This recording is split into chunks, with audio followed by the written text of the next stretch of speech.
Assalamualaikum warahmatullahi wabarakatuh. Hai teman-teman, sekarang Syafira dan Nabila lagi ada di Tangerang nih. Kita lagi mau mengunjungi salah satu restoran yang terkenal loh di Tangerang. Apalagi kalau bukan Formaggio. Restoran ini dulunya bernama Fortaleza. Namun untuk memberikan nuansa baru, kini berubah menjadi Formaggio. Konsep Garden di Formaggio Coffee and Resto ini membawa pengunjung merasakan sensasi yang berbeda ditambah dengan gaya makanan fusionnya yang memadukan cita rasa internasional dengan lidah orang Indonesia.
Halo guys, oke perkenalkan gue Syafira, Gue Nabila. sekarang kita ada di Formaggio. Kepo kan, kita mau ngapain aja? Yuk ikutin kita yuk. Sama-sama. Selamat datang di Formaggio. Ya, oke ini dulu ya.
Oke, jadi mungkin bisa pertama-tama perkenalan diri dulu kali ya Pak. Profil Bapak di sini sebagai apa mungkin?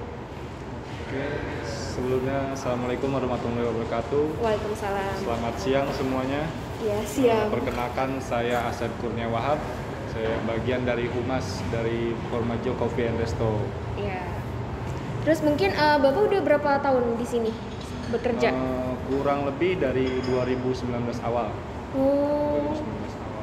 udah lumayan lah ya. Berarti sebelum pandemi ya Pak ya? Betul, sebelum pandemi. Bapak bisa menjelaskan dengan singkat profil tentang kafe ini Pak? Kafe ini berdiri dari pertengahan tahun 2018 dengan awalnya bernama Fortaleza. Fortaleza. Fortaleza Bolengeri NPT Seri. Itu dibuka pada bulan November 2018. Sempat ganti nama di pertengahan bulan Juli 2019, ganti nama menjadi Formaggio. Mungkin arti dari nama itu sendiri ada gak Pak? Kalau arti nama dari sendiri sih kurang lebih ya. Setahu saya itu Formaggio itu berarti dalam bahasa Italia berarti keju. Oh, keju. Yang notabene keju itu disukai semua kalangan dari Iya. anak-anak sampai juga orang tua. Iya. Kurang lebih seperti itu. Berarti harapannya restoran ini bisa disukai oleh masyarakat Betul gitu sekali, ya. betul. Iya. Oke, next. Bagaimana pengalaman Bapak sebelum bekerja di sini? Maksudnya pengalaman apa nih? Sebelum pandemi dan setelah pandemi mungkin ada perbedaannya gitu Pak. Perbedaannya sih kalau bisa dilihat sekarang ya, kalau pandemi itu kan kayaknya mungkin orang juga harus menjaga juga gitu, menjaga diri juga kan dari kerumunan dan mematuhi protokol kesehatan dari pemerintah juga gitu. Paling kan kita lebih ke lebih berkurang gitu dalam hal pelanggan juga kan yang datang juga lebih sedikit seperti itu yang dine-in-nya. Tapi waktu pas bulan puasa kemarin itu masih ramai ya Pak? Betul, ramai banget. Alhamdulillahnya itu di bulan puasa. Soalnya di tahun sebelumnya bulan puasa itu kan kita juga tutup total karena kan memang peraturan dari pemerintah di Kota Tangerang itu jam 7 kita sudah tidak boleh lagi ada yang dine-in. Waktu awal itu ya, awal Covid ya Pak ya? Betul sekali, betul. Mungkin untuk jam operasionalnya gitu dari jam berapa gitu Pak di sini? Jam operasionalnya itu kita dari jam 10. Kalau normalnya itu di weekday itu sampai jam 9. Kalau di weekend itu sampai jam 10. Itu normalnya ya? Betul, kalau normal. Tapi karena untuk sekarang itu di masa pandemi ini kita buka seperti biasa jam 10, cuman dibatasi sampai jam 7 untuk dine-in. Kalau untuk yang take away atau yang pemesanan via online, online. itu bisa kita dari sampai jam 9. Kalau kita pesan via online melalui aplikasi apa? Untuk sekarang ini masih kita kerjasama sih dari Grab. Grab. Nah, tadi kan Bapak bilang karena pandemi akhirnya menurun gitu ya pelanggan segala macam. Nah, itu mungkin dari Bapak sendiri sebagai humas dari restoran ini ada nggak sih kayak strategi-strategi yang dikeluarkan dari Formaggio itu sendiri buat komunikasi ke publiknya gitu agar tetap ingin berkunjung ke sini tetapi dengan mematuhi protokol juga gitu. Jadi kayak benar-benar nggak mati gitu restorannya. Kalau untuk itu paling kita tetap aja gitu penjualan itu digalakkan ke online-nya itu, nggak offline. Lebih ke online-nya ya? Betul, untuk lebih ke online-nya. Untuk sampai sekarang sih masih oke lah ya penjualan di online-nya gitu. Sama palingan ya kita juga terbantu sama review-review dari para customer yang datang ke sini gitu. Influencer gitu ya. selebgram. Betul, karena kita juga kan di sini juga menjaga peraturan dari pemerintah gitu. Dengan review-review mereka yang positif gitu, ya otomatis juga kan terbawa juga kan pikiran customer juga positif untuk datang ke sini juga. Gitu. Ya saya juga tahu tempat ini tuh dari Instagram itu Pak, suka ada kayak influencer atau selebgram itu suka nge-review ini di mana ya? Oh di sini ternyata kayak gitu. Iya sih. Terus apa lagi? Bagaimana cara Bapak mengelola keadaan kafe ini seperti di saat pandemi? Kalau untuk pengelolaan sampai sekarang sih masih normal aja gitu ya. Palingan ya seperti itu. Gimana ya? Kalau untuk pengelolaannya. Mungkin pas di keadaan darurat ini pengelolaannya ada yang berbeda gitu Pak mungkin? Sampai sekarang sih masih apa normal. sama aja? Palingan kita yang lebih yang lebih beda dari yang sebelum pandemi gitu. Secara kebersian dan mengikuti protokol kesehatan dari lebih pemerintah juga gitu ya. Betul. Lalu untuk kan Bapak sebagai humas nih di sini dan berperan penting gitu ya pastinya.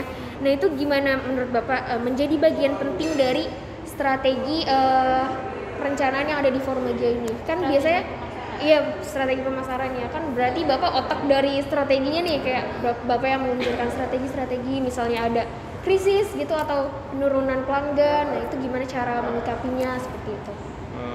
Untuk sekarang kita juga sudah bekerja sama beberapa sama tempat makan yang lainnya juga seperti ini, seperti kafe-kafe kecil juga kita juga memasukkan beberapa produk juga ke mereka. Supplier itu. gitu. Betul. Iya. Karena kita di sini menjualnya juga bukan cuma makanan yang jadi gitu. Kita juga ada yang setengah jadi. Kita juga produksi bakery juga di sini. Iya. Di pizza juga, dan itu di sini juga kita sedang kerjasama sama beberapa kafe. Oke, Selanjutnya bagaimana cara Bapak melakukan hubungan dengan media? Media BKS gimana coba? mungkin apa ya? Ini kan udah terbilang lama gitu ya, pastinya kan kayak masuk ke berita-berita, internet. Nah itu mungkin ada yang misalnya datang kayak, oke, kita mau review tempat ini atau mau dimasukin ke media ini, masukin ke ini. Nah itu gimana tuh kayak mengelola dengan medianya gitu, bekerja sama dengan medianya? Bekerja sama dengan media, dari awal buka sampai sekarang udah beberapa influencer juga kesini datang untuk review makanan kita juga, dan ada beberapa juga dari media lokal atau dari TV lokal dan juga TV swasta juga sudah meliput kesini gitu. Paling kita kerjasamanya bukan kerjasama ya, jadi kita ada gimana ya? Itu biasanya tuh kayak dari pihak Formagionya yang ngundang atau mereka yang mengajukan ingin kita mau syuting di sini nih, mau review di sini gitu. Ada beberapa kita yang undang, ada beberapa juga mereka yang ingin review. Tergantung ya Pak ya. Betul. Oke. Lalu untuk mengelola media sosialnya gimana gitu? Kan misalnya Formagio ini pasti ada Facebook atau Twitter, Instagram, YouTube gitu. Untuk Ada itu pihak kita, yang ngelolanya nggak? Betul, ada admin sendiri sih. Oh, ada di luar admin sana. sendiri. Kita juga ada mempekerjakan admin. Lanjut. Bagaimana cara memahami dan evaluasi opini publik di kala pandemi? Biasanya kan kalau pandemi kumpul-kumpul gitu, takutnya masyarakat banyak yang kok restoran itu masih buka sih di padahal pandemi gitu, masih rame. Nah itu kan pasti banyak aja opini-opini yang Terus masyarakat juga kan masih takut ya Iya. untuk makan di tempat. Kalau kita sih untuk mengubah mindset masyarakat gitu ya, untuk supaya tetap makan di sini itu dengan cara dari dalamnya dulu gitu. Kita sudah mematuhi peraturan pemerintah dan dengan seluruh karyawan kita memakai masker gitu. Dan di depan juga udah ada hand sanitizer sama untuk pencuci tangan. Paling lebih ke situnya supaya masyarakat atau customer yang mau masuk ke situ merasa oh kita tuh mereka tuh sudah aman gitu, sudah mematuhi peraturan dari pemerintah gitu. biasanya kalau ada omongan buruk gitu dari pihak Formagionya kayak ada ini nggak sih klarifikasi gitu atau gimana gitu ke media atau lewat media sosial gitu? Ada beberapa klarifikasi kayak gitu, kayak kesalahpahaman atau gitu, atau juga kan kayak beberapa ya seperti itulah, kayak beberapa hal gitu kita selalu menjawab dengan baik gitu, supaya menjaga hubungan kita sama customer itu juga baik juga gitu. Terus apa gitu? Terus selanjutnya apa saja yang sudah dilakukan dan belum dilakukan selama pandemi ini? Paling kita tetap menjaga kebersihan di tempat ini, tetap mematuhi protokol kesehatan, dan juga kita sedang menggalakkan itu penjualan dari online juga supaya masyarakat yang mau di rumah juga tetap bisa menikmati gitu. Lebih mempermudah lah ya. Betul, ya, seperti itu. Mungkin kayak ada pembaruan atau menu-menu baru gitu yang diluncurkan gitu Pak, mungkin ada Favorit di sini? Kalau menu favorit tuh masih di Pegang Pizza ya, Oh iya, pizza Pegang kita. Kalau untuk menu baru kita sedang kita buat ada beberapa kayak lunchbox yang kita buat penjualan dari online juga gitu, online. Itu ada beberapa menu baru juga nanti dari situ. Kalau untuk minumannya yang menjadi favorit di kafe ini apa Pak? Nah iya bener Pak, minuman. Kebanyakan dari mojito. Iya. Minuman-minuman yang berwarna itu tuh. Betul. Yang unik-unik. Karena kayaknya langka banget ya maksudnya. Menarik nih, orang Betul. lihatnya juga ih unik, pengen Penasaran gitu ya. Jadi penasaran pengen coba. Nah untuk makanan di sini sendiri tuh lebih ke arah apa sih Pak? Maksudnya kayak Amerika atau Italia atau apa gitu? Untuk makanan di sini kita itu termasuk restoran yang fusion, yang memasukkan beberapa beberapa campuran masakan ya, seperti Asia atau dari Eropa juga gitu. Ada yang tradisional food juga gitu. Walaupun itu makanan dari luar, tapi kita penyajiannya tetap secara Indonesia gitu. Beda dari yang lain gitu ya. Betul. Terus untuk kafe ini sendiri tuh kayak biasanya sering dijadikan buat kayak acara ulang tahun atau wedding atau apa gitu Pak. Selain bener-bener cuman buat tempat makan gitu. Sering juga di sini untuk dijadikan tempat wedding juga gitu. Karena kapasitas kita lumayan besar juga. Iya. Tapi untuk di masa pandemi ini paling kita batasi untuk beberapa pengunjungnya dibatasi cuma berapa persen gitu. Di sini tuh sistemnya kayak waiting list atau kayak kita harus mesen tempat dulu atau kayak datang langsung bisa. Soalnya saya waktu itu kayak harus booking dulu gitu loh pas saking ramenya. Di sini juga ada yang sistem pakai via booking gitu. Kalau misalkan tahu kontaknya juga, kita juga ada Instagram sama Facebooknya juga. Ya, di mana tuh Instagramnya? Instagramnya formagio.official. Oh, oke. Bisa lewat situ ya kalau buat booking. Ada kontak ke adminnya juga di situ. Oke. Terus apa lagi yang ditanya? Mungkin lebih ke apa ya? Kesan dan pesan Bapak gitu selama bekerja di sini dan untuk permisa juga nih yang nonton gitu. Kesan-kesannya ya. Yeah. Kesan-kesannya yuk coba kita datang ke Formagio, kita cobain masakan-masakan atau menu-menu khas ya. Betul, menu-menu khas dari beberapa kota atau beberapa negara juga yang bisa dicobain di sini. Semuanya juga ada di sini, dari Eropa, Asia atau tradisional juga ada di sini. Untuk lokasinya sendiri Pak, iya kita belum nanya lokasinya ya, terus teman-teman bingung. Lokasi Formagio itu ada di Jalan Nyimas Melati nomor A2. Lebih tepatnya di depan Polres Kota Tangerang atau dekat alun-alun Ahmadiyani Tangerang. Jadi buat teman-teman yang di Tangerang yang belum tahu atau teman-teman dari luar kota juga bisa kesini gitu ya yang belum bisa tahu. kesini. Oke. Mungkin Jobil ada yang mau ditanya lagi? Udah cukup ya. Oke, makasih ya Pak buat waktunya. Have I ever told you all you to the bone? Have I ever told you when you are all alone? But I didn't mean it before. All you to the bone. All you to take me home. I'm falling. Love me, Lord, I'm rolling, losing control, body and soul. Not you for sure. I'm all